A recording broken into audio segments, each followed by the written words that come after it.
Hey, hey, hey, how's it going? I'm either losing my voice or it's changing or something. No, that's not what it is. Uh, oh, yes. Please look at my signs. Did you get it? Oops. Okay, cool. All right. Well, so earlier today, what did I do with the cards? I pulled some cards from the Shaman's Dream Oracle deck, and where did I stick them? Well, anyway, earlier today, I had entered or uploaded a piece to my website, a text piece that I wrote, an essay that I wrote. My God, what am I trying to say? I'm like all over there, discombobulated because I couldn't find the cards that were right in front of me, by the way. Oh, look at that's in the way too. I guess I just didn't get situated properly for this first, but oh well. Anyway, so I'm gonna leave a link in the description box about the piece if you want to look at it, but I'm going to talk about it, or I'm going to talk about what I was talking about. Anyway, I saw this quote recently on, I'm pretty sure it was YouTube, and it was just one of those deals where it's still, you know, it's not a video, it's like a picture of some words, and it said, I believe,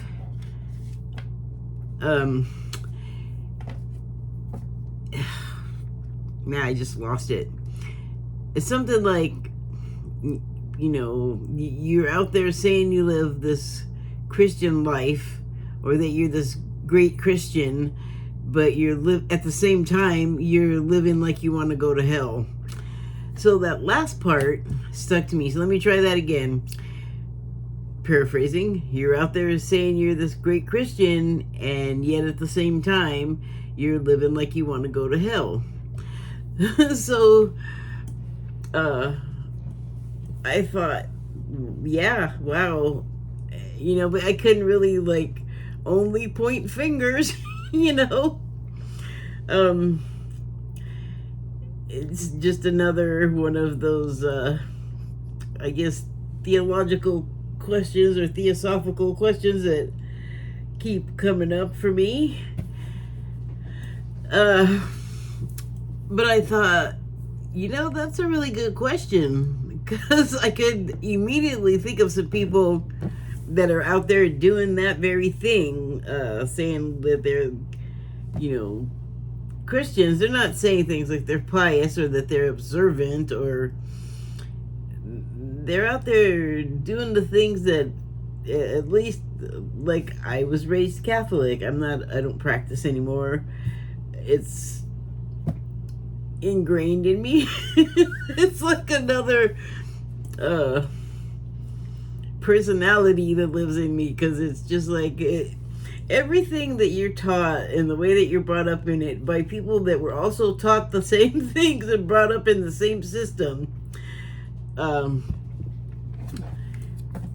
It's like everybody's working on you to like stay inside of these, you know, strictures. Like, this is what you got to do, and it's Catholic stuff and it's the religious stuff, and you just got to do it. And this, I'm talking like when I was a little kid. Mainly because after third grade I didn't go to the Catholic school anymore. But like I said, like everybody else in my family, like my cousins still did. Well, some of them, but they're like the ones I was closest to, and I'd be at their house every weekend. So that meant I got to go to church with them on the weekends. That was not necessarily something I did at home.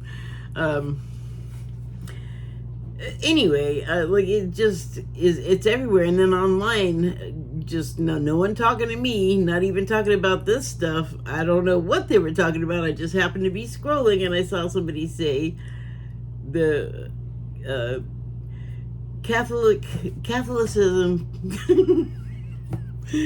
Catholicism is all over the country, like ingrained in it. And I was like, well, I mean, kind of. There's all these other Christianities, though, or all these, I don't know. They say they're Christians, but okay, this is the acting like you're going to hell part, because this is something that the religious people, especially Christians, should know, because it's in the Bible. It tells you not to be like judging people and mind your own business, and that's how you like stay good, stay in line. It's like that's how you don't run into problems with the authorities or whatever. So and this is the one they like to do. They like to say all kinds of things about Jesus Christ, and like he said, like, don't do that. And then like the commandments, which is, I guess, Old Testament. Why am I saying I guess? They're from the original, the first book. And it says, like, you'll worship, the first one, you'll worship no God other than me. And I'm probably phrasing that all wrong, but that's the gist. I am God. Don't worship anybody else. If you're worshiping golden statuary or sculptures, no, you are going to be in trouble, because I specifically said don't do that. So why'd you go do it? But the Bible is filled with stories like that. Don't look back. Bye, salty. I mean, really? So it's interesting, like I was saying, that, well, I say different stuff all over, so what I'm going to say is not like together in the essay, but the stuff with religion and that's in the Bible is not all bad. Like, it's not all good, but it's not all bad. Like the Bible, like, this is one thing that I was saying, that it really is like a guidebook, life for idiots kind of thing, life for dummies book. I made the point that, like, they have a lot to say about what you can eat and when, and I thought that makes sense, because of, at the time that these books were written, there was not electricity or refrigerators, right? But then I thought, well, wait a minute. I mean, I don't know if this is concurrent times, but Egypt, also ancient, they built those pyramids. That's like pretty extensive. It's not simple. It's more complicated than an IKEA piece of furniture. It's like, takes some incredible engineering. Oh, wow, interesting. I'm like having to burp. Nikki Allen, this British psychic that I've been watching for a little while, she communicates with angels a lot, and she said that she always gets bilious or has to burp when she gets the angel coming through, and then you get like the ringing in the ears, or that's what she was talking about. So I get the ringing in the ears all the time. And I was just, anyway, I'm all proud of myself because I was burping. Good girl. Anyway, yeah. And then they call themselves Christian nationalists. Go back to what I was saying. Oh, right. But so, like, the Bible and those old, like, basically, it's like guidance, like with the dietary stuff, like, because, like, maybe there were light bulbs run by batteries, because we have evidence of that historically from Egypt, that, I mean, they found like old desiccated batteries that I think they were able to like make one work again. And then there's a very famous wall, oh gosh, I don't know, art in Egypt of this long like incandescent bulb looking situation, like it's some kind of bulb. I mean, it looks like a light bulb. It's not the shape that we're used to, but it is a. And then they find out later, they being the scientists, that yes, that would be what it looks like, a light bulb. Okay, so yep. So again, I'm gonna interrupt here to talk about that. I was meditating today on the porch, and it's been raining for the past 2 days, so I didn't go out and ride anything. And today I was out there meditating, and it was like cloudy in the morning, but then by the time I went out there at about 2 or 3, it was blue sky and sun, and it was in the 70s, where it had been like freaking cold in the morning, first half of the day. So I said, and I wasn't going to go because I knew my shoulder was bothering me, and one of my knees was bothering me, shoulder on the side, knee on the other side. And I'm telling you that because when I saw how nice and sunny and warm it was, I was like, well, heck, I guess I'll go for a ride, and went to hop up. And my wrist gave out and my knee gave out, and I just went whoop back into the chair. I was like, they said no.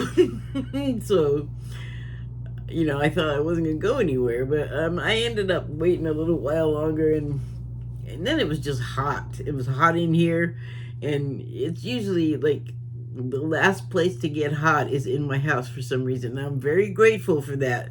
But it started getting hot, and I was like, well, shoot, I better just go out there and see what I can do. And I ended up doing a little bit more than my normal, so that was good. But now I can't raise this arm much higher than this. Oh boy, that hurts right there.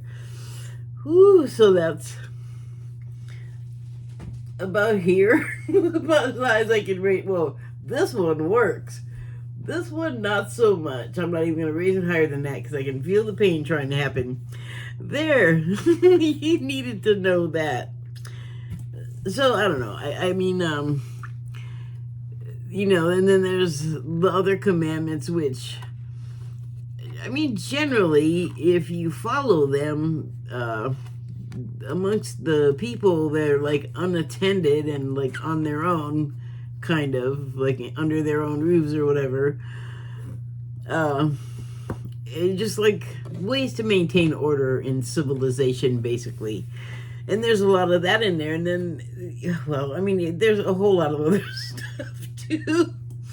Stories and some really bizarre, inappropriate stuff, which, again, I mean, here's what I was getting at with the maybe refrigeration, maybe not, and then also having the electrical stuff, but not like, there's nothing that points to there being an electrical grid unless we're just not understanding some things we've looked at.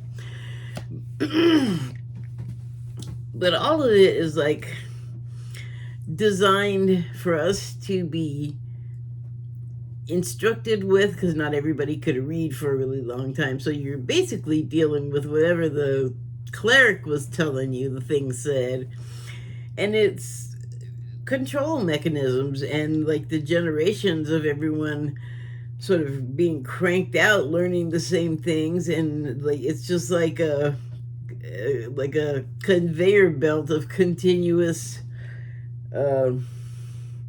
layers of control, like say it starts at the church and then it radiates out from there. Like everybody gets trained from the church, so you grow up and then you have kids and you raise like everybody, you just keep cookie cutting those generations, and eventually people stop, sorry, but falling for sitting in a box with some dude and going, I did this and I did that. And like when you're a kid especially, you're like making stuff up, so that can't be good. Like that's lying. Not supposed to be doing that. And like don't steal, that's an easy one, because well, who likes to get their stuff stolen? Right? And it's like, yes, everybody wants stuff, and you might see something that someone has and wanted, and that's the envy, and that's That's another one of the things that they're like, you know, try not to do that, because that also could lead to problems. Just like if with the stealing, I mean, I almost feel like they're sort of lateral commandments, but basically, get your own stuff legitimately, then nobody has a reason to be mad at you. And I'm not, of course, taking into account modern times, and I'm not saying this didn't happen in ancient times, but I'm not taking into account a lot of major differences, and also the certain unmanageable people. Like, I'm sure there always were, like, your serial killers or firebugs and what have you. Like, I think we've always had people with, like, excitable pathologies, and I'm not including that in what I'm talking about, because that is a complication that I don't even know how to talk about. Although I'm sure it's addressed in the Bible. I mean, there's some pretty brutal stuff in there. And I'm thinking probably for that reason, and then also they like scare people, keep them in line, and all that kind of thing like that there. So I was like, well, I certainly have broken some of the commandments. Stayed away from the murdering, have not done the adultering to the best of my knowledge. But I mean, I've been envious. I've coveted. And I've been greedy. I've been a glutton, obviously, if you just open your eyes and look. I mean, I think there's very few of us that have not done some things along those lines, and whatever your religion is, I think the major ones all kind of have those same, like, hey, don't be doing that kind of things. Because if you think about it, if you're able to, like, stay with the guidelines, there shouldn't be problems. And again, I'm not including the problems. I'm just saying that I don't like the idea of the control thing, but, maybe then as opposed to now, and also still now kind of, we need that, because, like, I feel like there was radiating lines of control emanating from the church, and then, you get a little further out, and it's like the church, the parents, the teacher, and then comes the authorities, like the law enforcement, and then, and I'm talking now. You don't want to, like, well, then too, probably, you don't want to run into trouble with those guys. You want to, I mean, I don't. There's some people that are like, I'll crime, I'll steal, I want the things. Who cares about the law? I'm not one of those people, though. I want to get along to get along, I mean, I want stuff, too, and let's be clear, when I'm talking about, like, yes, I have stolen, like, office supplies from work, like pens, paper clips. I have definitely stolen a box of push pins once. But I didn't make a habit of it. So anyway, I'm just saying, I think that, especially now as compared to them, I don't think we're as able to recognize, I'm not going to call it a sin, because I think that's something that was dreamed up, again, as a part of the control mechanisms. But I do think there's some sense in, like, I don't think you can just let people just let things run wild willy-nilly. But, I mean, we are not, like, I don't have, unless it's like all of the devices in my house monitoring me, I'm not, like, under anybody's control. I'm pretty free, If I have enough money, I can do pretty much anything I want to do, so. But there's other ways. There's a lot of mental control here, and that, I have talked about this before. It is a theory of mine that the mind control methods developed in, like, programs like Majestic 12. Other countries have them too, so, and I don't know what they called theirs, but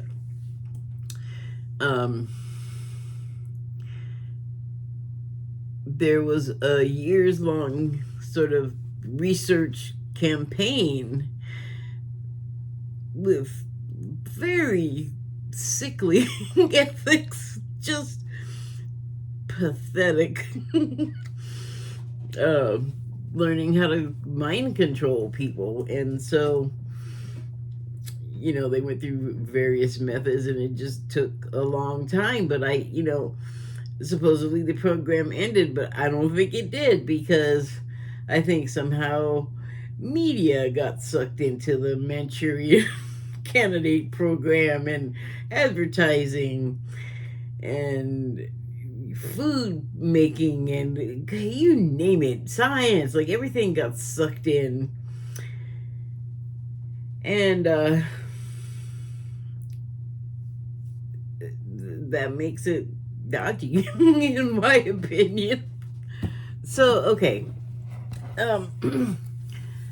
I pulled some cards, and so let's just see what they have to say about, are you living your life like you want to go to hell? First card I pulled was, I thought the numbers were kind of interesting, the way they were almost consecutive. So each of these Shaman's Dream Oracle cards has a number at the top. And I always mention it. Sometimes I, mention it as far as numerology, and a lot of times I just mention it for you to do whatever you want with them. So when I was shuffling, this card was persistent and wanted to come out. So the number 62 card, Will-O-the-Wisp. And I just want to say, before I go further, that, okay, get chills, I didn't even get it out yet. The Will-O-the-Wisp, I don't know if you know this, you might, but it is I think southern or maybe northeastern term for a ghost. And the subtitle on here is Treasures Hidden in the Shadows, which, I mean, ow. Okay, so this figure in the center that's like wings and a head, and it's like a little bit sort of, what is the word? It's almost translucent. You can't quite see through it, but it has that ghostly quality. I will say this, it does not look like the ghost thing that I saw, but it had a smoky, misty quality like this here.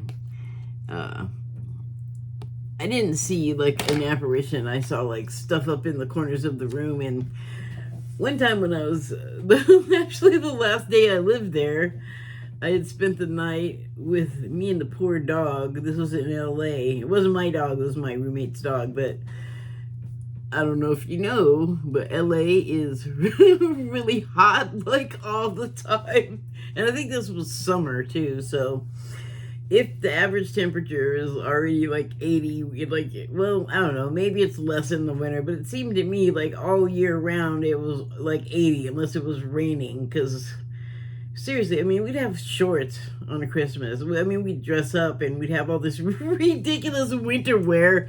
But I always wondered, where am I going to be wearing this sweater? Where am I going to be wearing this coat? In the mornings, yes, but man, like where I am now in the Pacific Northwest, it takes like 3/4 of the day, like well past noon sometimes, for the morning overcast to burn off. In LA, unless it's like seriously just gonna rain, unless things have changed a lot in like 30 years, which is how long since I've lived there, whatever morning mistiness there is, unless you're by the ocean, that's gone by like 8:30, 7:30 in the morning. I think it's basically desert that they just built on top of Los Angeles. But anyway, yeah, so it was whatever time of year, I think summer, and this place was a flat over a business, and you could actually open these bay windows in the living room, or all of the rooms along that particular wall uh, opened up out onto the roof. So you could like sit on the windowsill and then swing your legs over, and you had put your feet down on the roof, and then there was like a little wall that went around the area. So everybody else had gone to a gig to see live music, and I don't know why I stayed home. But it was just the dog and I, and since it was so dang hot, we were mostly out on the roof hanging out. And the thing is that leading up to that, there had been many days of, or nightmares, so nights of just not great sleep and waking up, and whatever was happening there would give us all the same dream, and then we'd wake up and then we'd have to talk about it. So like nobody was getting sleep, right? And it mostly didn't do anything more than that. Like the dream was always this little troll guy thing all ordering us around, and I never liked it. I'm like, who are you now? Like I was mad. And anyway, the only time I saw like an apparition kind of thing was in those dreams, but everybody was seeing the same thing. Like we could describe the exact same little troll guy thing. So the manifestation that I saw when I was awake was like that black. I also thought it looked like lace too, like lacy stuff, because I don't know, man, you have to see it. So this subtitle is Treasures Hidden in the Shadows, and I'll tell you, after that incident, I didn't finish telling you. So that last night that we were there, me, everybody else still just stayed because, well, they were not home while, I was having this very sort of, I don't know, I guess it was kind of scary because I knew I didn't want to go to sleep. So I actually just, maybe it wasn't just hot. Like maybe that thing just was be outside, I don't know. But finally, I guess I was going in. I remember it was morning, and I'd been waiting all night to be able to call someone to get me out of there. And I didn't leave during the night before. Well, I had no money, so I was out in the valley, and I'm just not ever gonna hitchhike, and I wasn't gonna hitchhike, so I just stayed put. But it was a night, like a weekend night, so none of my friends were home. Everybody was out at a show somewhere. This was before cell phones, and this was before pagers. This was the telegraph. No, telephone, not that old. But point is, I knew I couldn't get a hold of anybody until morning. No one was anywhere because I tried a little bit. So finally morning had come, and I'm just sitting there okay, another hour, right? 7:30, is that too early? And I'm contemplating this, and the dog is sitting next to me. Dog's outside. And I look over at this photograph that's on this desk that was across from me, and it had the couple whose apartment it was. And I'm looking at the picture, and when I look back now, I'm like, why was I even thinking that? Why was I even thinking this? Because this was before ghost shows. There was a few things, but there's nothing like it is today. Well, anyway, I still am mystified by this. I'm looking at the picture, and I know that they were sort of like non-denominational religious people, and they had this pastor, and they were always trying to get us to go to church. And well, it wasn't church, like the non-denominational pastor would have like a group at IHOP and that's where they sort of have their prayer meeting, or I don't know. I mean, I went to one, and you know, I guess I was a church snob, Catholic church snob, and I was like not impressed by the meeting. But you know, I was not in my thinking about those things where I am today at all. Like I was like I went because my God, quit bugging me. If I go, will you quit bugging me? And I think I only went once, but they had. I was there for a while before I knew like what was going on with the whatever kind of haunting it was. So last day, just waiting to make a call because I've had enough and I'm ready to go.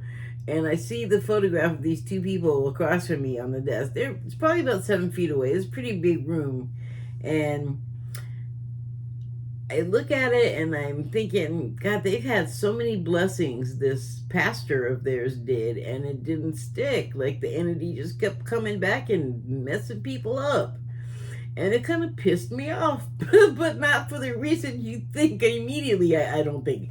I thought, why are they even messing with this? Like, why they keep doing it over and over? That, like, I don't know how I knew that it would piss it off. I don't know. I just don't know that I was thinking in those types of terms the same way I would today, but somehow I knew that. But I also had some interesting, like, mental interactions with that thing, like arguments, kind of, like it trying to influence me one way and me getting all mad and going, no, I ain't gonna do that. So it was very interesting. But I'm looking at the picture and I'm thinking they should have just got an exorcist. That's what works. And then bam, that picture slammed on the desk. And I thought, I'm going to go back outside because it wasn't time yet to call my friend. But I still think, like, why did he slam them? They were, like, making it easy because I don't know what was happening with that guy. And I was never there for a house blessing. Was I? I think he might have come after we had, like, the dreams. Several nights in a row, and they were nightmares. Like, I think in the dream, like, a car came over the freeway, the freeway went up a hill sort of thing behind this building. It was an on-ramp to, like, the 405 interstate. So the on-ramp curved up the hill, and then you could merge onto the freeway that was on top of there. And I guess in the dream, that's what was so scary, is that cars were coming off the freeway and landing in the backyard of this place, which it had a parking lot because there was a business beneath us.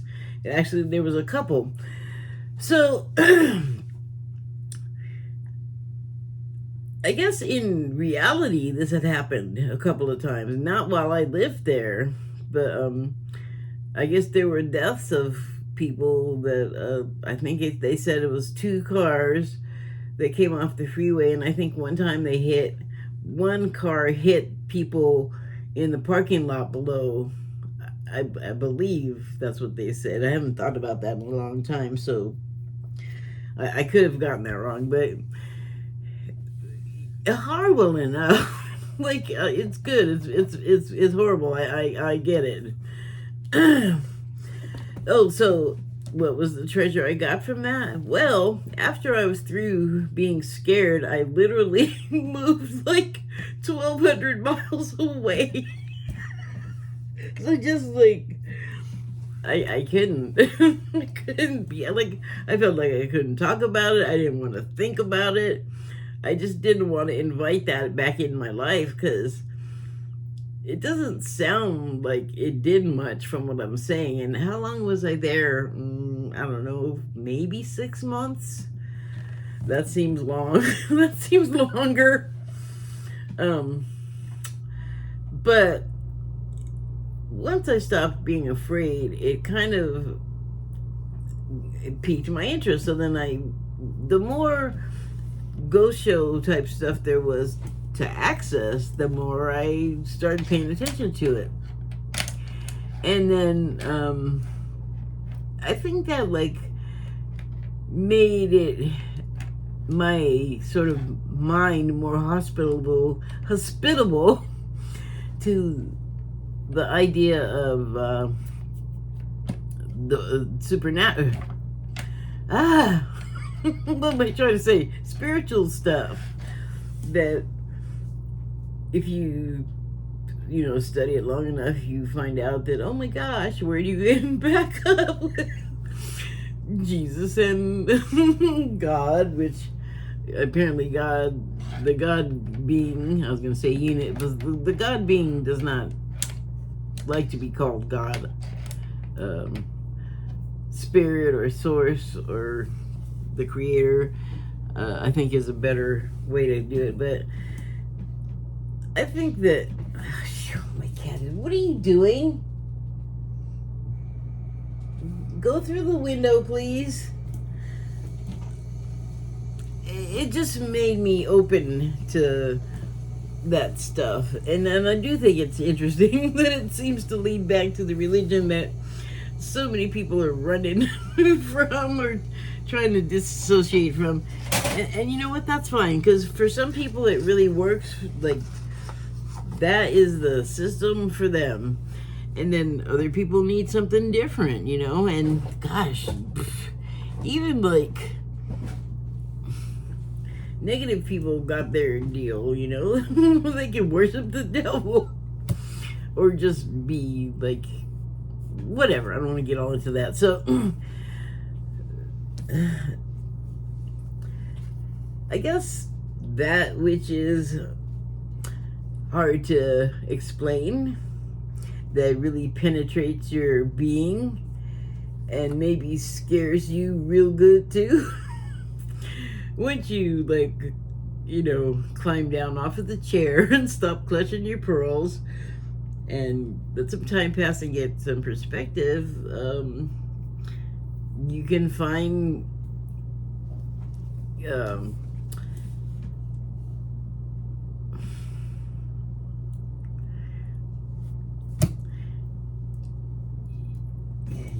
useful information. You can find your way to concepts and ideas you never thought that you'd take seriously.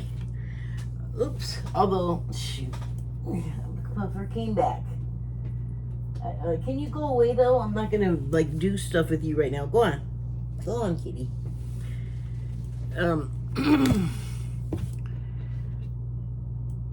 Well, and it kind of opens you up to other ways of communication, and there's some similarities that you can find between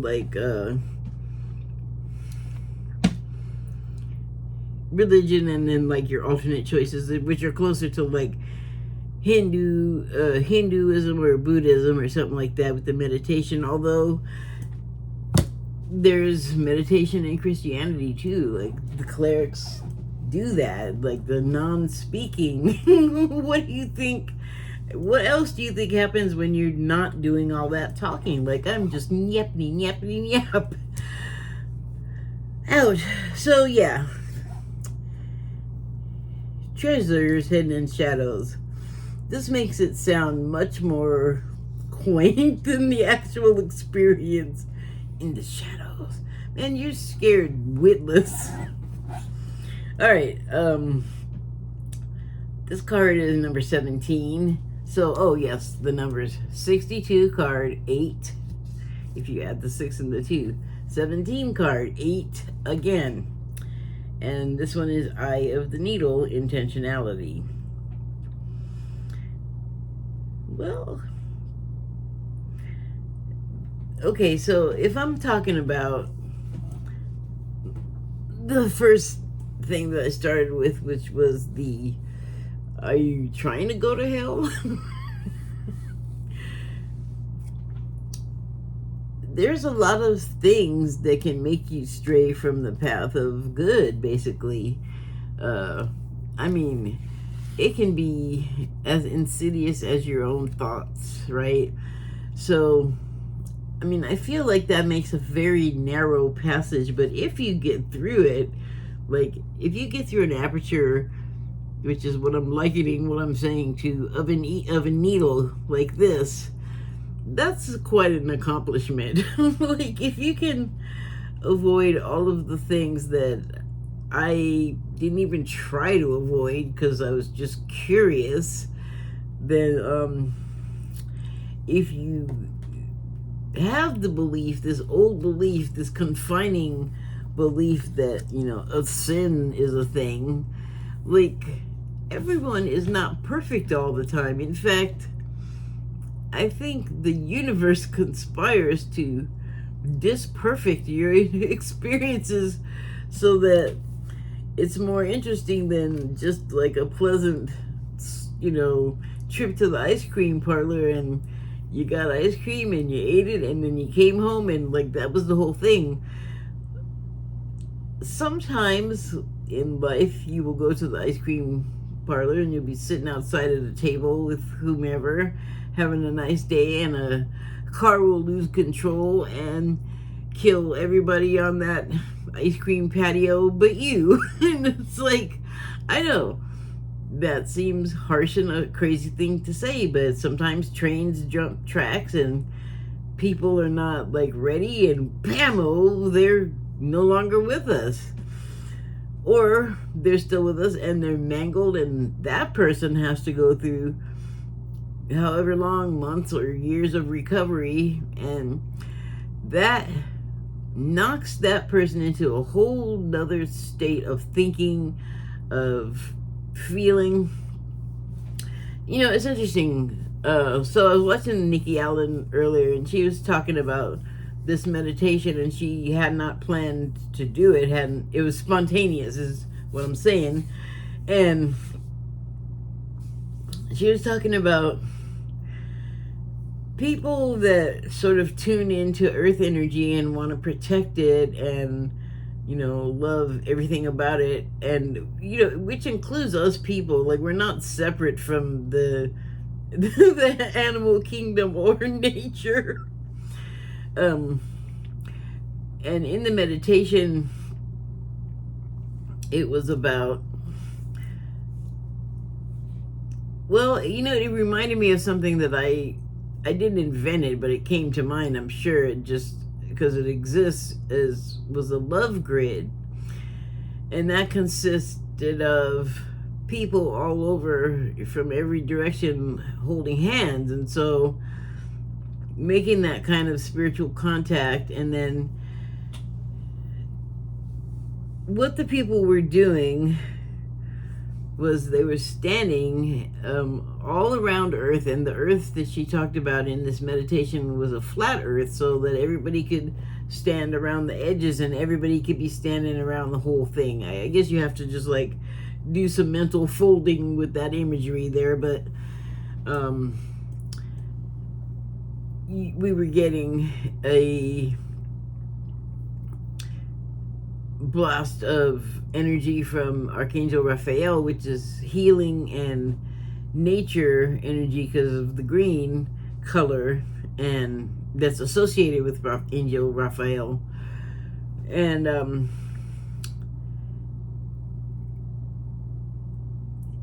what she was wanting us to do was experience the energy of Gaia, which is green, in this meditation. This is what she was describing. And then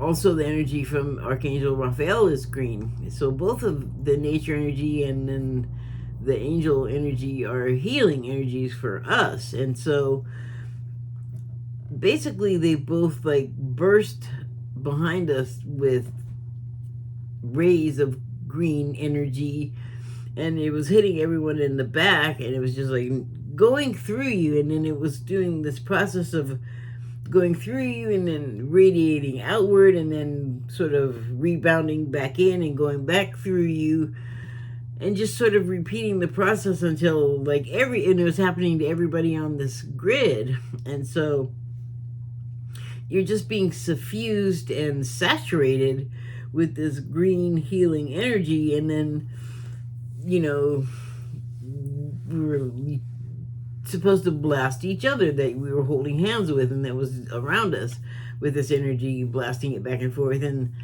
through each other. And it sort of reminded me of how they make fish sauce. They just like put some fish in a kettle and then they like, I don't know, they probably cook it, but it's definitely, maybe not, you know, it's definitely fermented. But anyway, what the process is that they just like pour it and pour it and pour it, like filter it and filter it and filter it until they end up with a clear liquid that's, you know, I don't know if you ever smelled it, but it's fishy as but it's clear. Like it comes in a brown bottle and you don't expect it to be clear, and it's extremely intense. So there's other processes like that in the world, and so that's what we were doing. And then we were to radiate it out into the universe, like as far as we can. And so that is also a familiar technique that I use just for myself. So,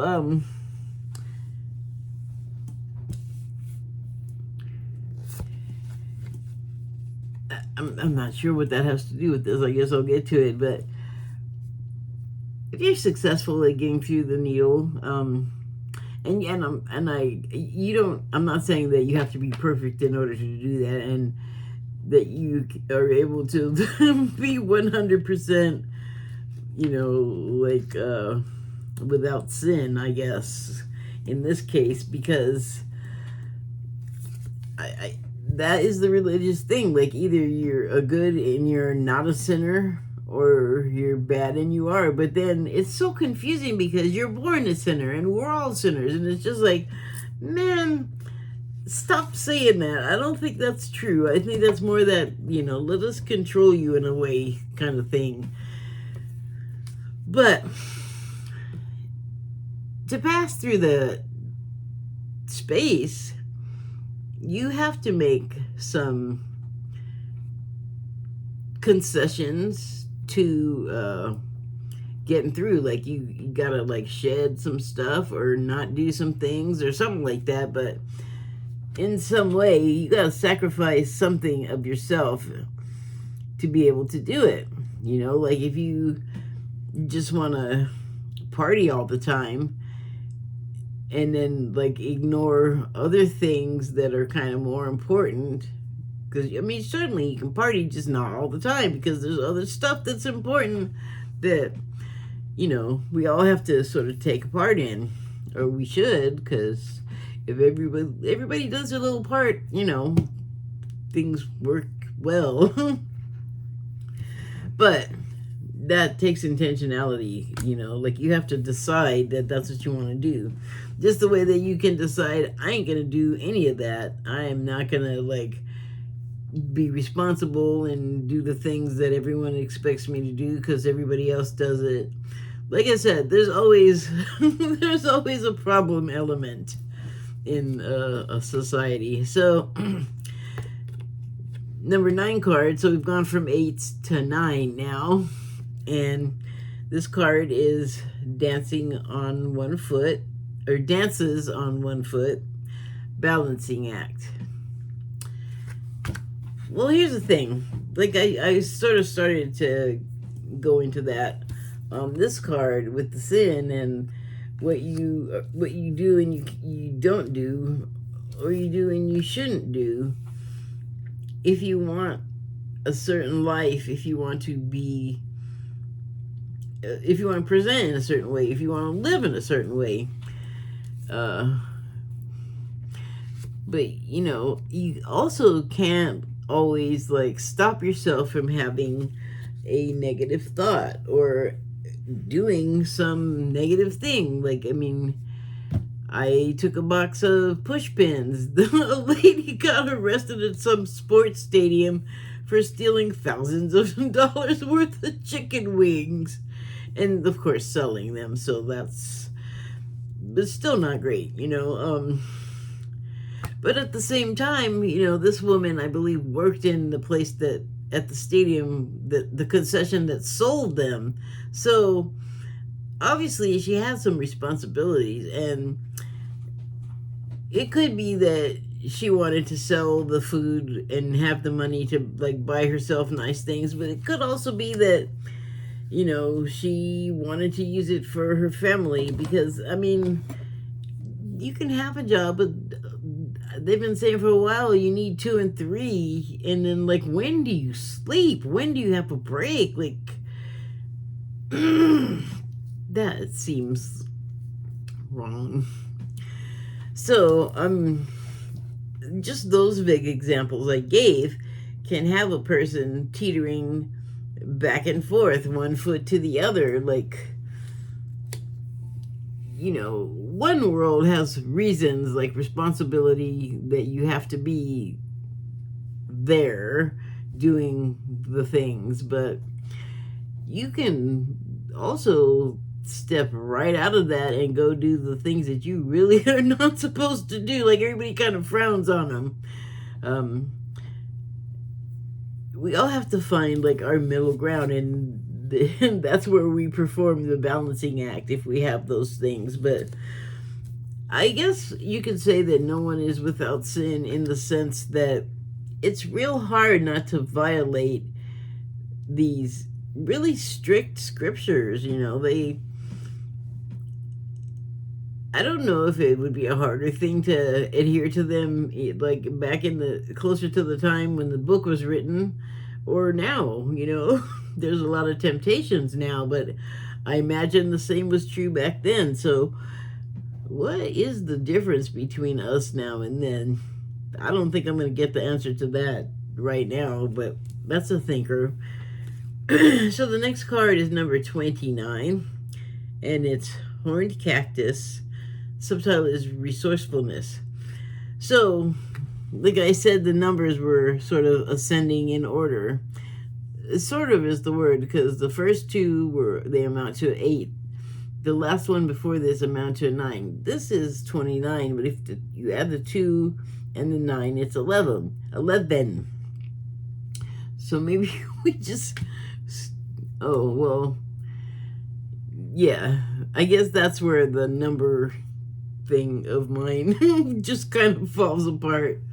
Anyway, because there's a 10 between 9 and 11, but let's just go with it.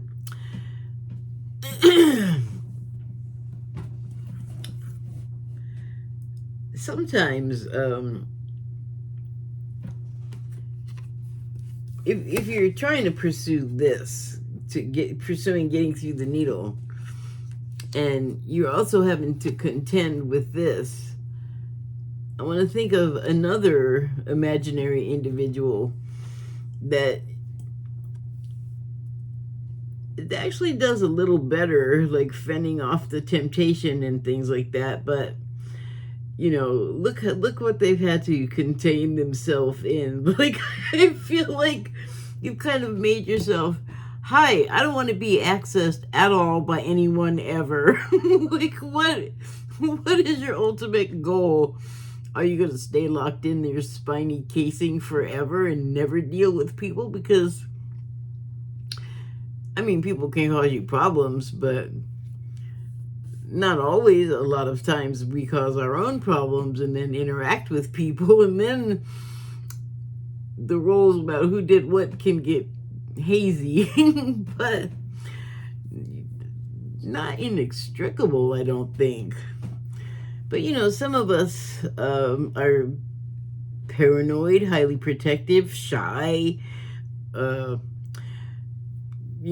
previously burned and betrayed, and you just sort of end up with this shell around you. And I'm wondering if, like, at some point you have just lost control of your resting bitch, leave me alone face, that you're just like overdoing it and just layering and layering like as much repel as you can manufacture.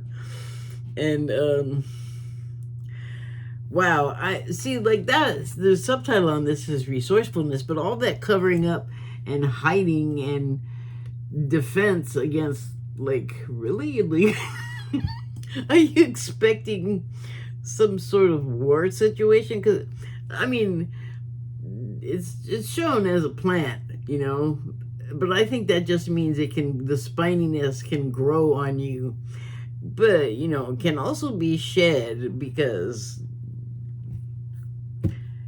we cycle we cycle through stuff.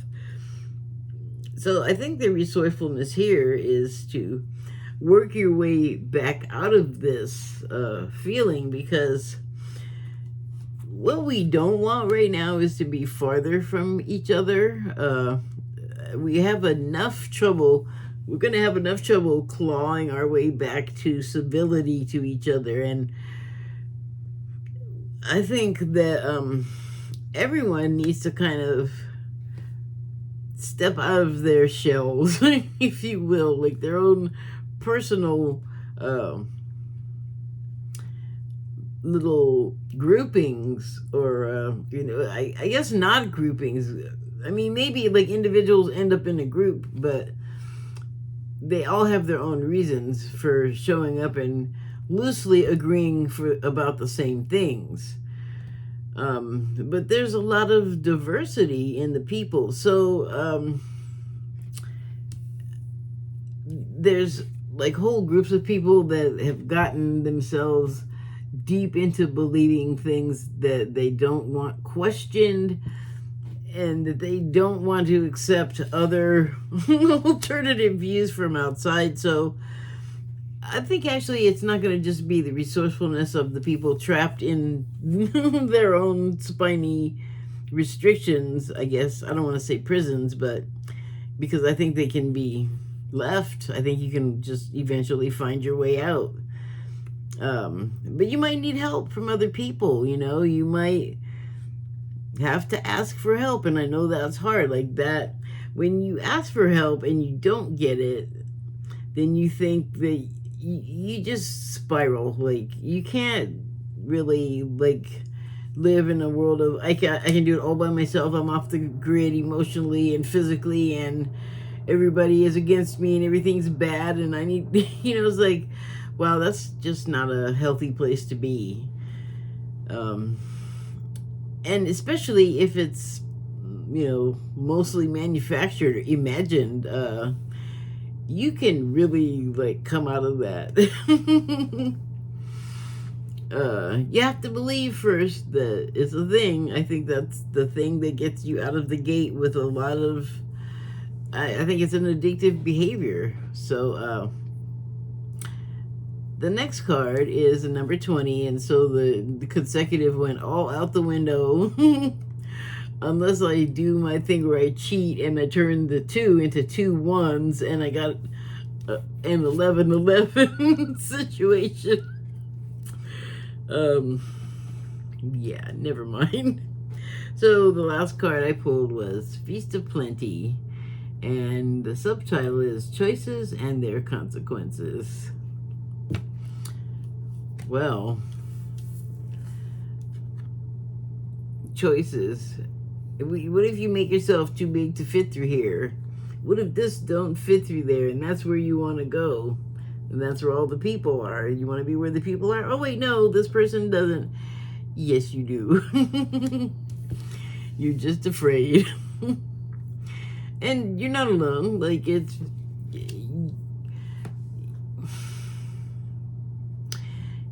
People don't always show you their real self, especially when you just met them.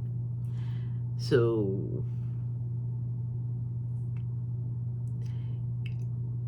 you have to make good choices of who you're going to spend your time with, you know, and what do you detect about those people?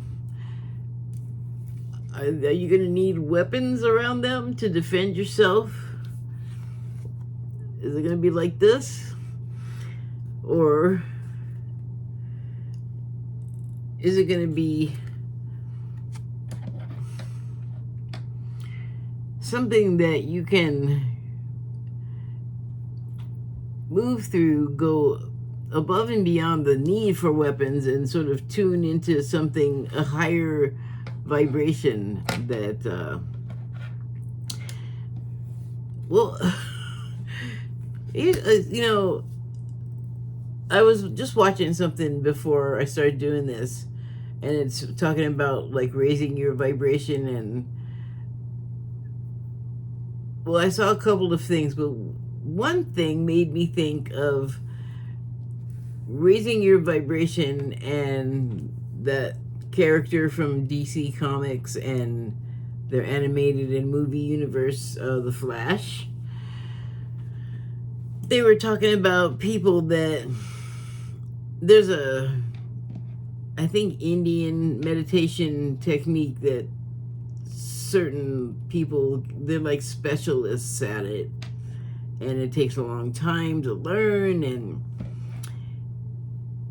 it's really not that hard to change your vibration. So this video was talking about a guy that found a way to raise his vibration as high as these Indian, gosh, I don't even know what to call them, initiates, because they were part of some sort of like religious sect, I believe. But what they could do was vibrate so high that like one dude could just walk through a wall like the Flash. And I was like, wait a minute, I get my vibration high and I can do stuff like that? So it's, you can't, I mean, some people, I suppose there's someone somewhere that can just do it. Just think of it and just do it. And that should be all of us. But it also talked about a lot of blocks we put in our own way. So, yeah, I'm going to work on that. But I'm always working on raising my vibration. But, you know, here's the thing, is that it's also, I feel like I do something and, like, mess it up for myself. Like, end up in a low vibration and get in my own way. So,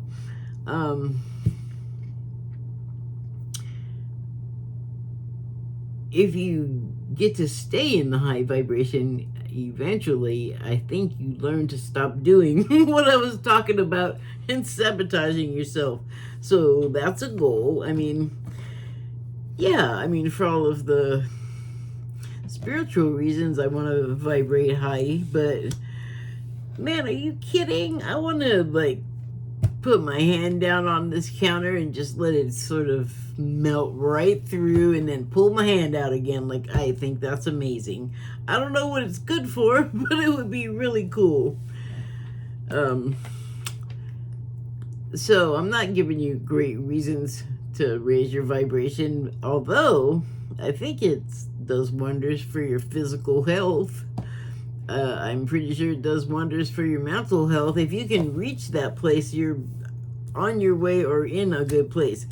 But I think also that people are not perfect. How many times have you heard, if you have, that some great person like a Gandhi or a Mother Teresa that you admire for their works, and then come to find out that Mother Teresa was a real meanie as soon as the cameras shut off and the reporters walked away, and treated the people that she supposedly ministered to like crapazola? And I was like, wow, but not really that surprised, because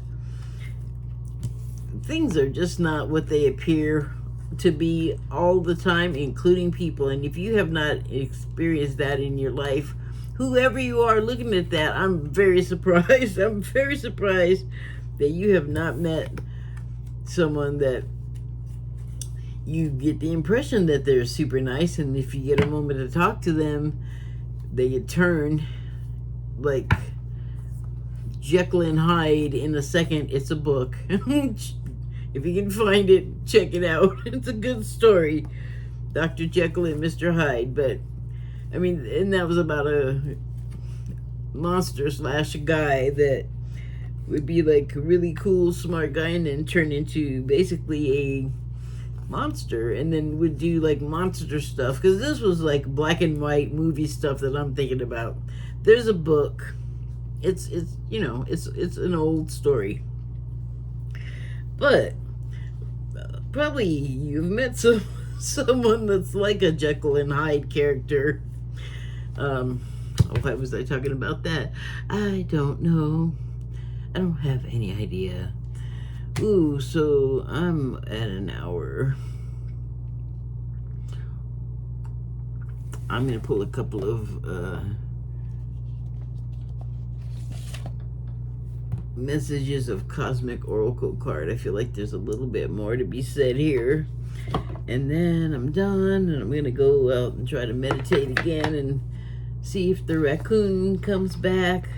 I was meditating, sitting there, and actually me and my cat were, and the cat was on the porch, and I'm sitting inside the house on the carpet, like just inside the sliding door, and I got my eyes closed, and I hear like this little keening sound, and I'm like, what is that? And because I thought that sounds like the cat growling, and I look over and the cat's still sitting there bunched up in little loaf, little ears, just fine, not like angry or down or reacting or anything. I'm like, yeah, but that's a cat growl. And I sit back and I try to start meditating, and then I'm still hearing that noise, and it's getting louder. I'm like, what is happening? And I look over, and this time the raccoon's little head popped up from the other side of my cat's head, like somehow it was hidden behind the cat's head. And it ran away because I was like, oh, no, because he raised up his head, and I didn't know if he was going to start fighting my cat. Like, I didn't know what was happening, and I just know that I guess they're out there at the same time all the time, and he doesn't come back in a raccoon fight. Like, he hasn't come back all beat up like he's been in a fight or anything. I just don't know. But anyway, I said, no, and then the raccoon turned around and ran away. And so I was like, oh man, I didn't want him to do that. I just don't want him to fight. So go back to it again. And then next thing I know, there's all this crunch going on in front of me, and it's the raccoon. And then I'm hearing the growling again. So now they're both on a different corner of the porch. The raccoon is like right next to me, and where I have the food, that's one corner, and then just down from him on the nearest corner, like the shortest corner, there's a longer one away. But he's only like 3 feet away from the guy. So the raccoon is just like mowing down, like, you know, I gotta hurry before someone talks to me. And the cat's over there making that noise. I'm like, this is not good. I don't like this. But I just dropped the shade and let the raccoon just eat, because it was like eating like it was starving. And that's why I put the food out there. My cat has food in the house. He's also eaten a bunch of times today. I don't know. I mean, he's territorial, which is why he was growling or howling or whatever that was. But then the sprinklers came on, right? Like after I dropped the shade and went back to meditating, and boom, well, that's not what they sound like. They don't boom. It's more of a guttering, like trying to start, and then it's just, you know. No, you don't know. Well, I mean, you know what? Sprinklers. They came on. My cat was like, ah! He ran away somewhere. And then the raccoon was just on the porch, and he turned around and looked at me, and he like stood up and like turned, and I go, just eat, finish. So he tried, but then he just like jumped up and ran away. Like I didn't even do anything. I didn't move or nothing. So I don't know what, you know, whatever. He's already come back and finished eating though after the sprinklers come off. So why the heck am I telling you that? Oh, well, anyway, I'm just yapping away, time's passing. Okay.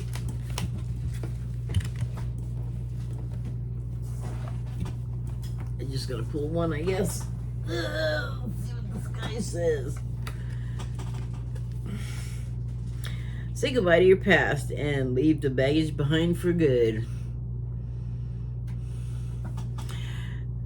Leave your troubles behind. Leave the stuff that you don't need, that you don't absolutely need. Like if it's not going to fit through, if you're not wearing it and you can't fit through the eye of the needle, like you got to let go of some stuff. Like that's the compromise that you got to make, I guess.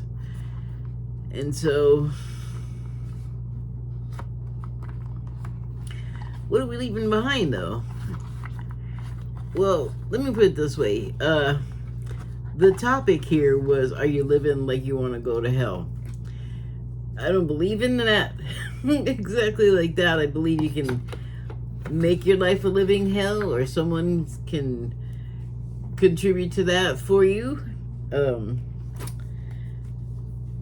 But the concepts that we learn about that, like all of those medieval paintings of just horror and misery, and yeah, I don't think that's a thing. Unless that's something you want, you could certainly manufacture, dream that up, and manifest that. I guess, like even when you pass, when you need to remember, like, oh wait, that wasn't really me. Me is really me that went there to do these things and live this life that isn't me and mine, for the benefit of spirit, so spirit can then have the experience. Like we're having the experiences, so spirit can have, they're for spirit to have. We're parts of spirit, so I don't know if like we spirit, we're zip drives for spirit or what, but that's what we're doing as best as I can tell. But you know, there is something to maintaining a higher vibration, like a good attitude, as opposed to the alternative where you don't even aspire to a higher vibration. Like you're just fine, you know, wading in the muck, doing negative stuff. But you know, because of the polar sort of reality that we live in, there needs to be, I guess, both choices. And you know, it seems like, again, like when we die and then we go where we go, we are not still this same. Like if it was a Hitler was playing a role. Like the being that came here to become Hitler, that was what they came here to take on. So I think that people revert, maybe not in this lifetime, but when they pass, and then they have to go and have their life review and then experience everything they caused someone else to experience. Then you remember who you are, but it's not a punishment, right? And that's the kind of thing that we carry from the church. Like, you're a sinner, you're born. You're like, wait, what did the infant do? Pee? Poo? What the heck else can they do? It's like this crazy stuff, I think. And so, I guess with the higher vibration, I was trying to, I just kept saying with a good vibration, and yeah, it's good, but that's not what I was meaning to call it. With the higher vibration, attaining that, I mean, you graduate to a different level, and so you are gonna probably behave accordingly. You're gonna feel different. I believe we're all going through something right now, and we're all feeling different about things, or feeling a lot of things about stuff.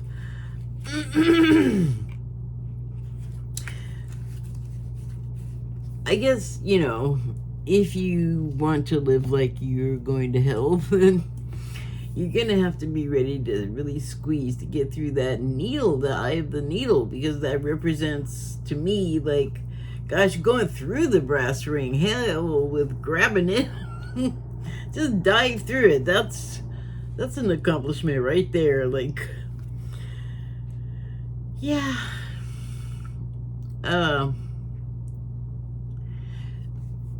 Okay, final thought. In the church, the way that they make you a sinner and tell you you're evil, and they make it really hard on you, like, what are you supposed to think, right? Because logic still tells me, like, there's no sin or infants. Like, pretty much we haven't done sin for most of our lives. And deviating from the guidelines in the Bible, let's say, and adultering or committing theft or murder, or any of the other infractions.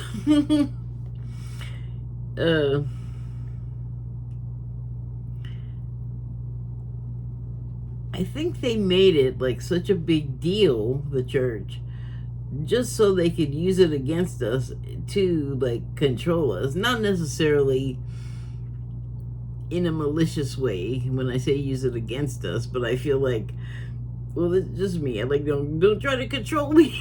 I hate that.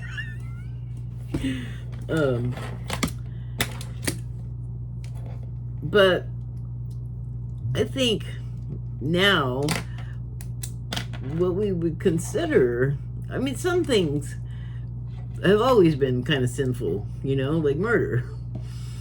But I think that we don't have to be as constricted as we were, like, compared to biblical times. I think that we've made some societal advances, scientific advances, advances in relationships with interpersonals, all across the board. Interpersonals, not just like lovey-dovey, like everything. So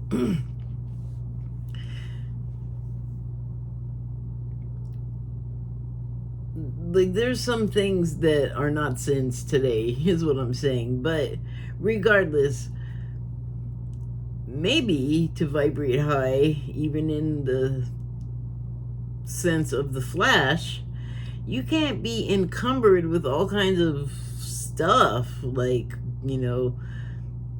mental and emotional baggage. Like, you're not going to vibrate high until you vibrate that stuff off you, or, vibrate your way through it. But you got to be light, because that's ultimately what you are aspiring to and headed for, is lightness.